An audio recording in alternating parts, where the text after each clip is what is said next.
to enable Europe to use the defense of Ukraine as the mechanism through which it forces the United States to continue its defense of Europe, allowing Europe to continue to free ride, and all the pledges about 5% spending will go exactly where most of the pledges of 2% spending went, which is into Never Never Land. It's interesting. I am unable to tell you exactly how serious he is about Greenland. But I think he often, if you read The Art of a Deal and you observe him, he often opens he believes in opening a lot of different negotiations at the same time, not necessarily committed to any one of them, but opportunistically to follow through where he seems to be making some progress, and then just to sort of walk away from things that aren't. And this is sort of how he did real estate business in New York, and he has brought that to the international stage. I think there might be an aspect of him that's saying, if Europe really wants the United States to step in here, why do they think that Greenland is too high a price to pay for Ukraine? This may be in his thinking what he is asking. Now, there are all kinds of reasons why, from a European perspective, that's not an easy question to think about or answer. And I myself do not have a 51-star flag ready to wave on the day that Greenland joins the Union. But in part, he is doing this to test European seriousness and commitment to Ukraine. You need, he believes, the United States in order to have an effective Ukraine policy. Well, what are you willing to pay? And I think the answer, this is an answer that Europe has to give, and it doesn't have to answer in necessarily the same coin, but the president, in a quite different mind space from almost all European leaders, does not actually believe in these ideals of Western solidarity, that international cooperation is in and of itself valuable. I disagree with him on this, but he does not believe that a united Western alliance is a high value for him. He wants concrete values that would, some concrete return that would express the European sense of the value. I think that is one of the clearest explanations of what President Trump is thinking that I've heard in a long time. And two key elements of that. One, he does not regard a conquest, you used the word, a Russian conquest of Ukraine as being as central to an existential threat to the United States. And secondly, he thinks that the Europeans are free riding on the United States, and that from NATO to everything else, it's essentially been a free riding system. If you are right about those two, and I think you make a very compelling case, ministers, doesn't that mean that the fundamental strategy of the Europeans to build security guarantees that require America, to build a coalition that includes America, is just fundamentally misguided? Well, yeah. And offer the allies with Ukraine, if you... I mean, that is a stark... If that's what he's thinking, this whole notion that the Europeans are trying to, Mark Rutte, etc., be nice to him, keep him on board, it's fundamentally for the birds, isn't it? I would claim two things. Well, first of all, now it's about time for the Americans themselves to decide whether they are on this side of the history or no. Because clearly President Trump has been democratically elected, but I'm not sure whether the entire population of the country agrees with this negotiating tactic, if it's that, or whether it's a proper strategy to go after. Like we saw also in the national security strategy that certainly the winds are changing somewhat. So what comes to Greenland, this certainly is a question to the Americans rather than for everybody else, because let's face it, we don't want to have a war within the alliance.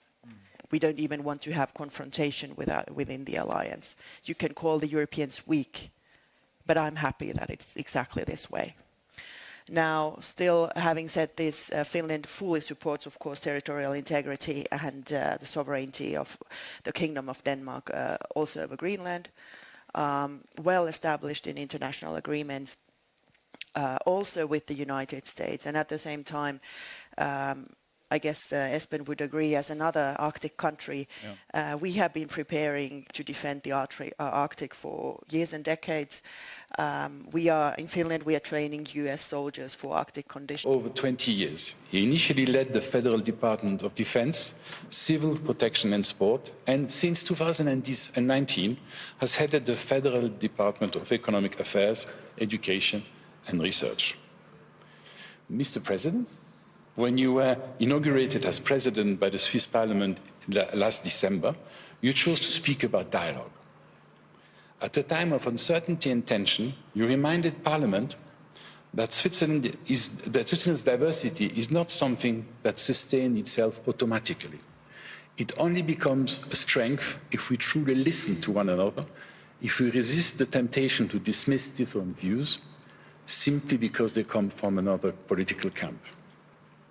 You emphasized that societies do not move forward through value judgment on others, but through respect for those who think differently. Diverging opinions, you argued, are not an obstacle, but a driver of progress and a source of genuine innovation. This understanding of dialogue, rooted in listening, proximity, respect, and a shared sense of responsibility and humanity, is one that deeply resonates here in Davos. It also reflects the value of the World Economic Forum. Talk and listen to each other, embrace other options and act in a collective interest. The spirit of dialogue.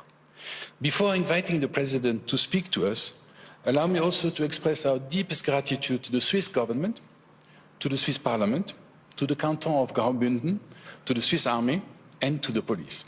A special thank you goes to the community of Davos and Cloisters for their decades of exceptional hospitality and partnership. And above all, our thanks go to the people of these communities whose openness and commitment truly embodies the spirit of Davos and the spirit of Switzerland. Your Majesties, Excellency, distinguished forum partners, ladies and gentlemen, it is a particular pleasure to invite now le Président de la Confédération Suisse, Guy Parmelin, to address us. Thank you very much, Guy. The floor is yours.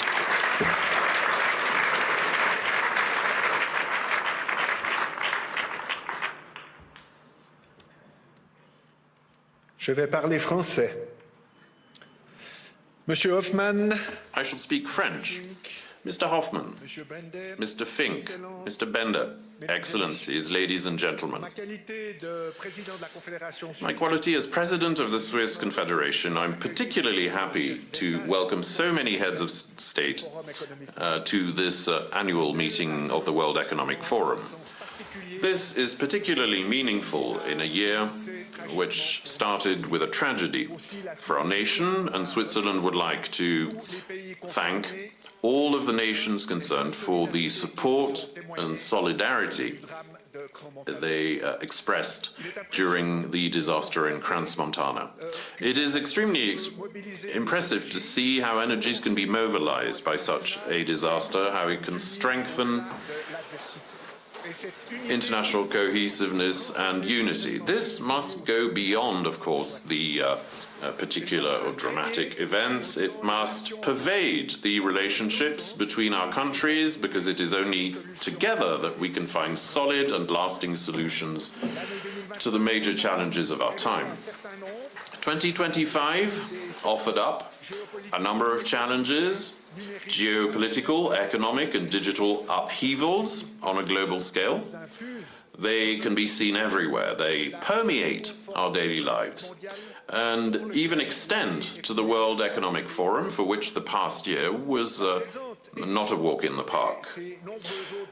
This edition, with its many distinguished guests, attests to the importance of resilience and dialogue in the bedrock of our institutions and their ability to cope.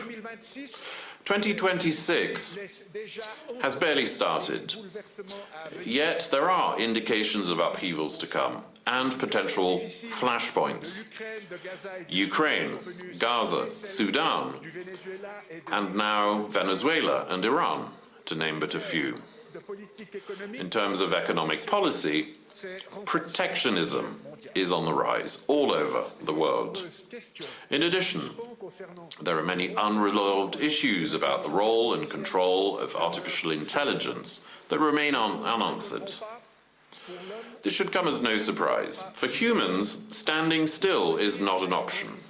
Or to quote philosopher Henri Bergson, to exist is to change. This year will be marked by technological advances, as well as economic and security concerns. The rapid rise of AI is set to deeply transform the fabric of our societies. The changes it brings will be visible at every turn and in every area of human life, the economy, government, in our day-to-day lives. They're changing the way we work, communicate, and make decisions. As such, they present both risks and opportunities. Digital transformation will bring the dangers of cybercrime, disinformation, but also exciting prospects, particularly in the field of healthcare. Technology is never inherently good or bad. It is what we make it. And to make it a positive ally, its users must have a deep sense of responsibility. Change is not just a matter of speed. As Economic Affairs Minister trained in the School of Life, I'm well placed to explain that lasting success depends on early and forward planning. This is a rule that applies to many other sectors, where investments do not generate immediate returns. I'm thinking of research, which also falls under my remit as minister. Long-term thinking is necessary in any situation. It is particularly necessary in times of upheaval. It can help us to drive progress while remaining true to our fundamental values, without forgetting their meaning or their role. Excellencies, ladies and gentlemen, Switzerland draws its strength from the consistency that helps to ensure political stability. Consistency is not a source of stagnation. On the contrary, it is the foundation of progress. Our country is fortunate enough to have an excellent education and research system with a capacity for innovation that recognized far beyond its borders. With its open, export-oriented economy, Switzerland is an integral part of the global economy. The Federal Council is deeply committed to ensuring that our country can continue to participate successfully in the vitality of that economy. One of our current priorities is to stabilize and expand relationships with our most loyal and significant partners. Switzerland also wishes to continue to diversify its international relations, particularly in the areas of trade and science. Even in the current climate, which is prone to protectionism, we believe in the success of free trade and wish to continue expanding our networks of agreement. To achieve this, we must be able to conduct negotiations on an equal footing, yielding good results for the benefit of all parties. Agreements of this kind, which are mutually beneficial, don't happen by chance. We have the ability to build them patiently, one step at a time. Personal contacts and a willingness to engage in dialogue.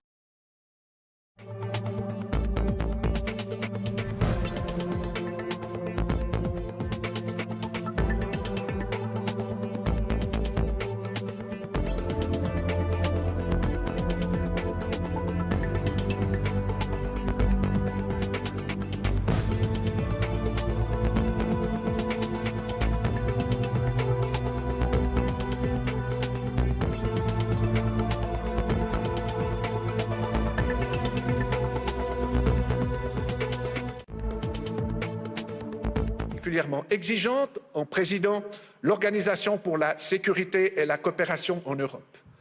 Mais la force diplomatique de notre pays réside également dans sa pratique reconnue des bons offices, à laquelle la Genève internationale offre une scène à la mesure des enjeux en présence. Il faut savoir la Suisse toujours disponible à cet égard. Excellences, Mesdames et Messieurs, nos différentes positions nous offrent des perspectives imprenables sur l'évolution de notre monde et sur les dangers qui le guettent. Elles nous offrent aussi la hauteur de vue et les liens nécessaires pour que ces changements puissent être abordés avec les moyens adéquats et de façon concertée. Société, sciences, économie et politique doivent en effet interagir dans une logique de partenariat, sans quoi les problèmes ne pourront être abordés que de façon partielle et imparfaite. J'ajoute qu'il faut savoir faire preuve de courage pour s'investir dans une tâche de cette ampleur avec l'ambition de la mener à bien.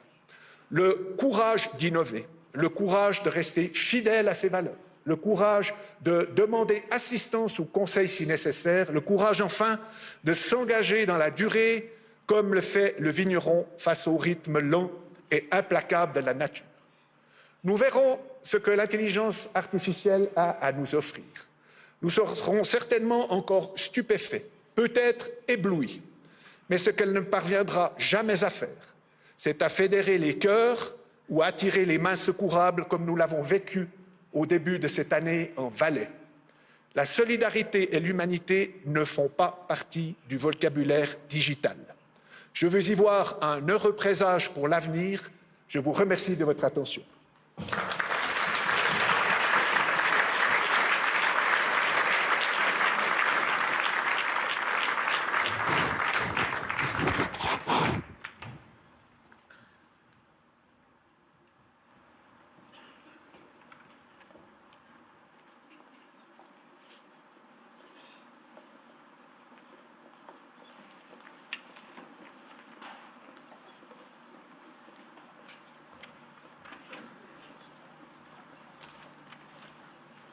Thank you so much, Mr. President, and also on behalf of the World Economic Forum, we send our warmest thoughts and condolences to the people affected by the tragic fire in Crown, Montana.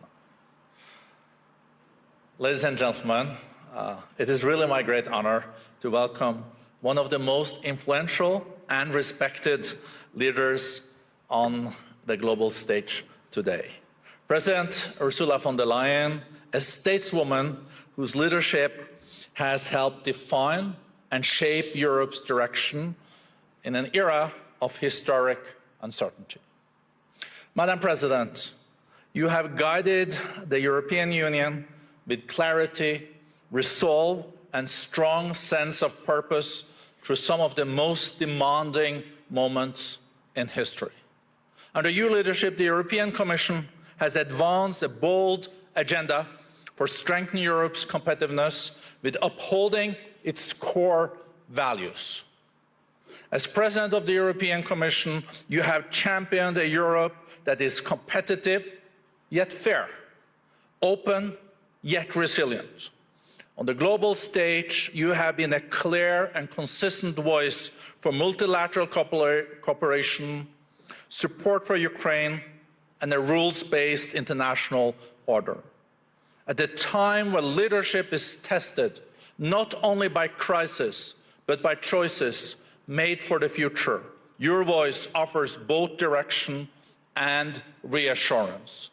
Please join me in welcoming President von der Leyen. Madam President, the floor is yours.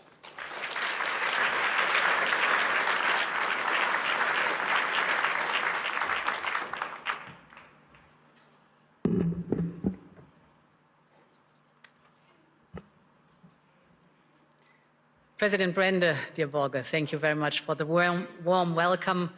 Your Majesties, Excellencies, ladies and gentlemen, indeed, it is now 56 years since the first meeting here in Davos. And the idea of the founder, Klaus Schwab, was to create a platform to discuss the issues and the ideas of the day. Of course, the world has transformed completely since 1971. But the original idea of Davos has remained, as we just have heard in the speeches.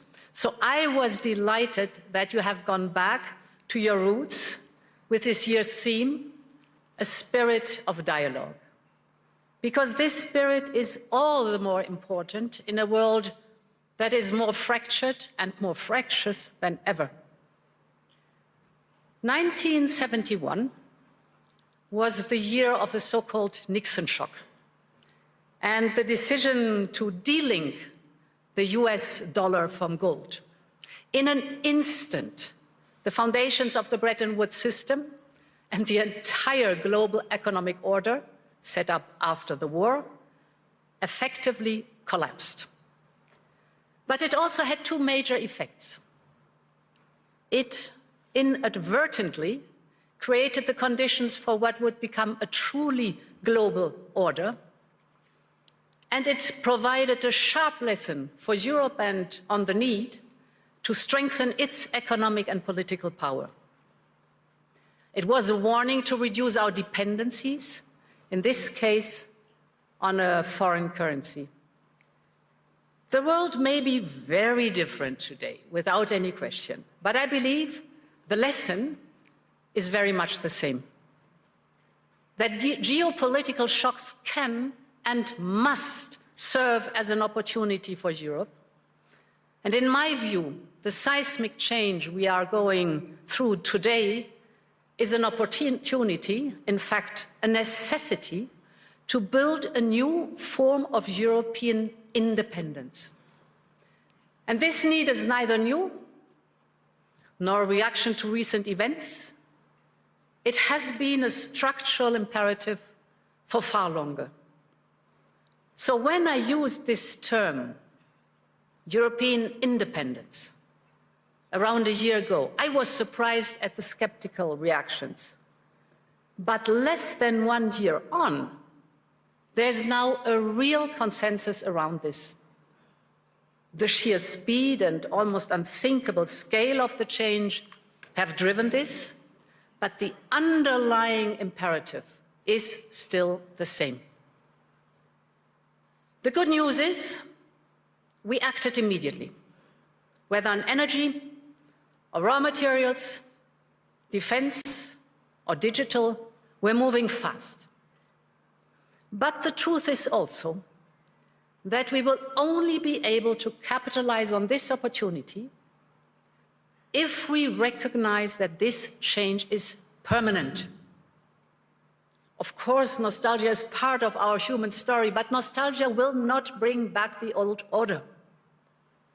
And playing for time and hoping for things to revert soon will not fix the structural dependencies we have. So my point is, if this change is permanent, then Europe must change permanently too. It is time to seize this opportunity and build a new independent Europe. And ladies and gentlemen, this new Europe is already emerging. On Saturday, I was in Asunción, in Paraguay, to sign the EU-Mercosur trade agreement. It was a breakthrough after 25 years of negotiations. And with it, the European Union and Latin America have created the largest free trade zone in the world, a market worth over 20% of global GDP, 31 countries with over 700 million consumers, aligned with the Paris Agreement. So this agreement sends a powerful message to the world that we are choosing fair trade over tariffs, partnership over isolation, sustainability over exploitation, and that we are serious about de-risking our economies and diversifying our supply chains. And that will not stop in Latin America. Last year, we reached new agreements with Mexico, Indonesia, and Switzerland, our host country. We're working on a new free trade agreement with Australia. We are also advancing with the Philippines, Thailand, Malaysia, the United Arab Emirates, and more. And right after Davos, the next weekend, I will travel to India. There's still work to do, but we are on the cusp of a historic trade agreement. Indeed, some call it the mother of all deals. One that would create a market of 2 billion people, accounting for almost a quarter of global GDP. And crucially, that would provide a first-mover advantage for Europe with one of the world's fastest-growing and most dynamic continents. Europe wants to do business with the growth centers of today and the economic powerhouses of this century, from Latin America to the Indo-Pacific and far beyond. Europe will always choose the world, and the world is ready to choose Europe.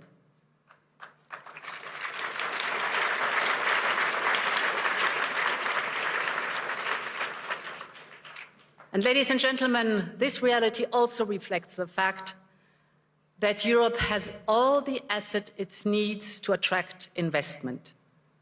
The savings, the skills, the innovation with our AI factories and gigafactories and the applications that are necessary, AI first.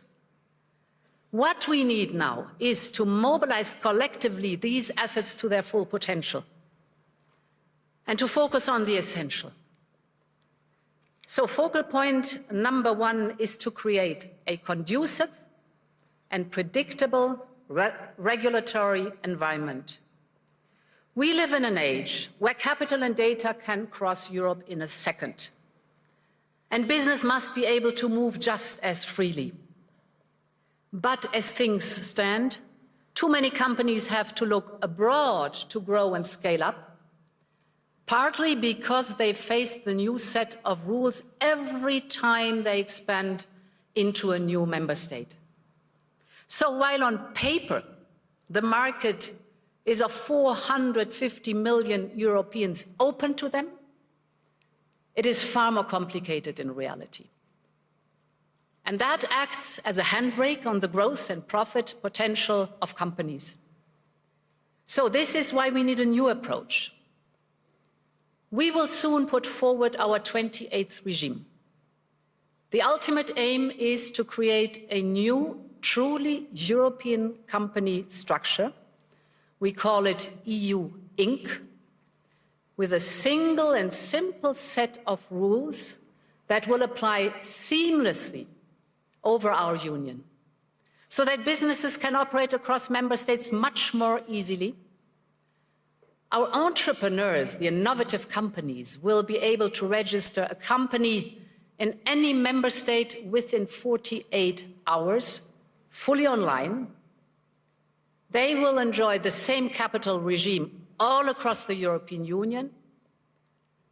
And ultimately, we need a system where the companies can do business and raise financing seamlessly across Europe, just as easily as in uniform markets like the United States or China. If we get this right, and if we move fast enough, this will not only help EU companies grow, but it will attract investment from across the world. Which brings me to the second focus, investment and capital. We are now building the savings and investment union. We need a large-scale, deep and liquid capital market that attracts a wide range of investors. And this will allow business to find the funding they need, including equity, at lower costs here in Europe. We have made proposals on market integration and supervision to ensure our financial market is more integrated. This covers trading, post-trading and asset management, as well as driving innovation and making our supervisory framework more efficient. This will help ensure that capital flows where it is needed to scale-ups, to SMEs, to innovation, to industry. And the third priority is to build an interconnected and affordable energy market, a true energy union. Energy is a choke point for both companies and households. And just look at the dispersion of prices across European electricity hubs. Europe needs an energy blueprint that pulls together all the parts. This is our Affordable Energy Action Plan. We are, for example, massively investing in our energy security and independence with interconnectors and grids. This is for homegrown energies that we are trying to promote as much as possible, the nuclear and the renewables, to bring down prices and cut dependencies, to put an end to price volatility, manipulation, and supply shocks. But now we have to speed up this transition, because homegrown, reliable, resilient, and cheaper energy will drive our economic growth and deliver for Europeans and secure our independence. Ladies and gentlemen, whether on trade or business, capital or energy, Europe needs an urgency mindset. Our starting point is good. We are home to global champions in fields ranging from wind power to next-generation batteries, from aerospace to the industrial machines that are essential to build the chips and advanced weapons. Our companies are taking up AI at the same pace as their US peers. Europe is in the race for the key technologies of tomorrow. But as global competition gets ruthless, we must show real ambition, especially in those sectors vital for our independence. Take defense, for example. We have done more on defense in the last year than in decades before. We have started a surge in defense spending up to 800 billion euros till 2030. Member states are stepping up their investment at record level, and this has helped to triple the market value of European defense industry companies since January 2022. We now have 3 leading European defense tech startups that have reached unicorn valuation. They are working on AI-powered software and systems for battlefield intelligence, or on advanced dual-use and surveillance drones. So they are also driving innovation and investment in Europe's defense tech industrial base. All of this would have been unthinkable even a few years ago. This now only shows how economy and national security are more linked than ever.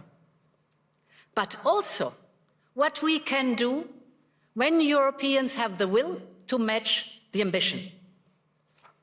So, ladies and gentlemen, this need for ambition is most important when it comes to the security of our continent.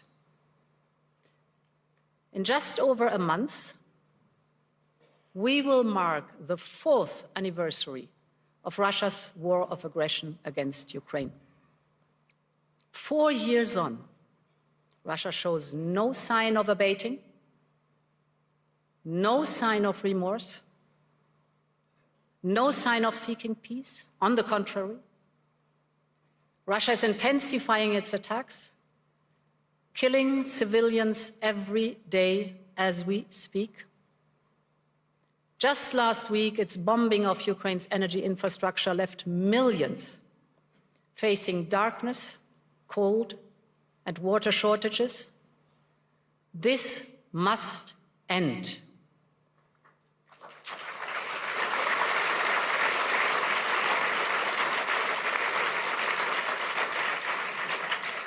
We all want peace for Ukraine.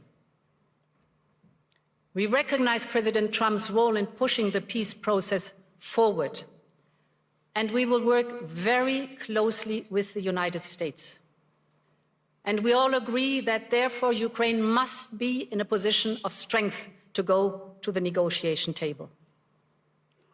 And this is why we Europeans have decided to provide Ukraine with a loan of 90 billion euros for 2026 and 2027.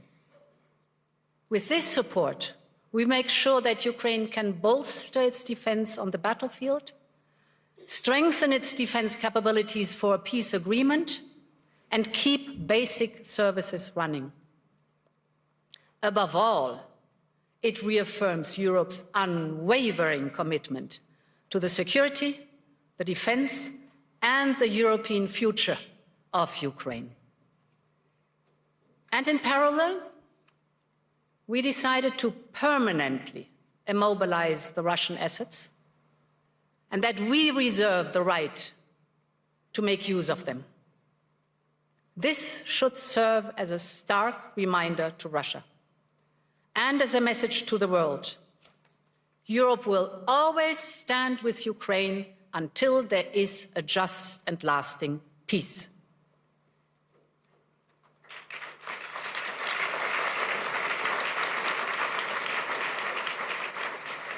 Ladies and gentlemen, I've spoken a lot today about European independence, on partnerships, on prosperity and security.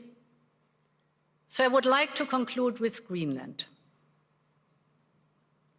an issue which cuts to the heart of all three of these imperatives.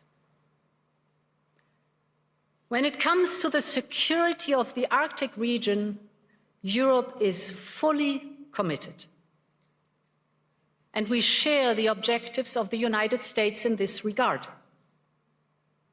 For instance, our EU member, Finland, one of the newest NATO members, is selling its first icebreakers to the United States. And this shows that we have the capability right here in the ice, so to speak. It shows that our northern NATO members have Arctic-ready forces right now. And above all, that Arctic security can only be achieved together. And this is why the proposed additional tariffs are a mistake, especially between long-standing allies. The European Union and the United States have agreed to a trade deal last July. And in politics, as in business, a deal is a deal. And when friends shake hands, it must mean something. Ladies and gentlemen, we consider the people of the United States not just our allies, but our friends. And plunging us into a downward spiral would only aid the very adversaries we are both so committed to keeping out of the strategic landscape. So our response will be unflinching, united, and proportional. But beyond this, we have to be strategic about how we approach this issue. And this is why we are working on a package to support Arctic security. First principle: full solidarity with Greenland and the Kingdom of Denmark. The sovereignty and integrity of their territory is non-negotiable.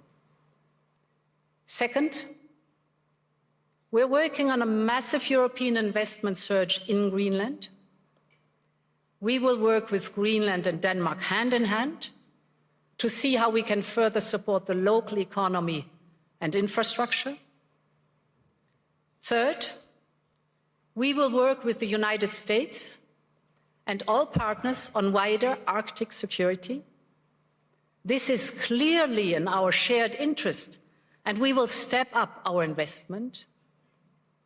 In particular, I believe we should use our defense spending surge on a European icebreaker capability and other equipment vital to the Arctic security.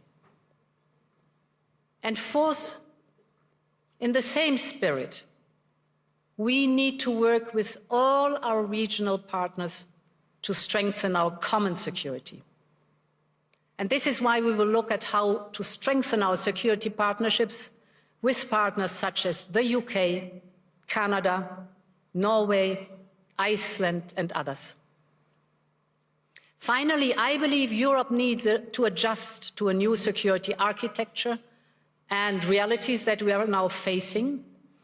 And this is why Europe is preparing its own security strategy, which we plan to publish later this year. And as part of this, we are upgrading our Arctic strategy too. And at the heart of this will be the fundamental principle: it is for sovereign people to decide their own future.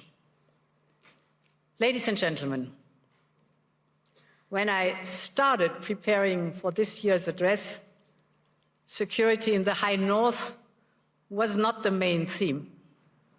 But in many ways, it feeds into the wider point I started with today. That Europe must speed up its push for independence, from security to economy, from defense to democracy, having the dialogue with our friends and partners, also if necessary with adversaries. The point is that the world has changed permanently, and we need to change with it. And therefore, thank you and long live Europe.